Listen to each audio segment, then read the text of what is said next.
Jelang keberangkatan haji, ratusan bakal calon jemaah haji mulai melakukan penyuntikan vaksin meningitis dan juga vaksin influenza yang dilakukan oleh Dinas Kesehatan Provinsi Aceh bersama dengan Kementerian Kesehatan Pelabuhan Kota Luxmawe. Vaksinasi ini ditargetkan akan merata pada minggu depan di 12 kabupaten kota wilayah KKP Luxmawe. Ratusan bakal calon jemaah haji yang akan berangkat ke Tanah Suci mulai menjalani penyuntikan vaksin meningitis di sejumlah fasilitas kesehatan di kabupaten kota. Pemberian dosis vaksin meningitis diberikan oleh Dinas Kesehatan Provinsi Aceh di bawah pengawasan petugas Kementerian Kesehatan Pelabuhan Luxmawe. Penyuntikan vaksinasi meningitis bagi jemaah haji hingga saat ini masih diwajibkan oleh pemerintah Arab Saudi, sehingga pihaknya memberikan layanan gratis bagi bakal calon jemaah haji yang akan berangkat nantinya.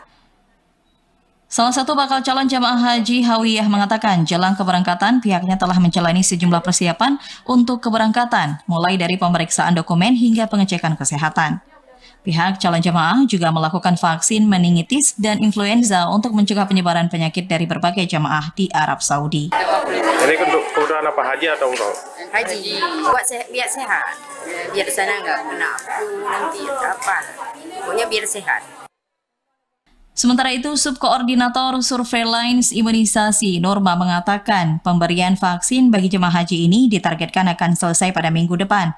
Selain vaksinasi meningitis, pemberian influenza juga diharuskan untuk mencegah terserangnya penyakit pada jemaah, mengingat Arab Saudi sedang memasuki musim panas. Tiap vaksinasi kami lakukan 2 vaksinasi, yang wajib adalah meningitis, itu tidak dipungut biaya karena gratis dari pemerintah. Yang satu lagi vaksinasi influenza, itu sunat, tidak diwajibkan, tapi kami mengharuskan karena kondisi tahun ini banyak jamaah lansia untuk mencegah penyakit flu dan di sana memang kondisi lagi musim panas.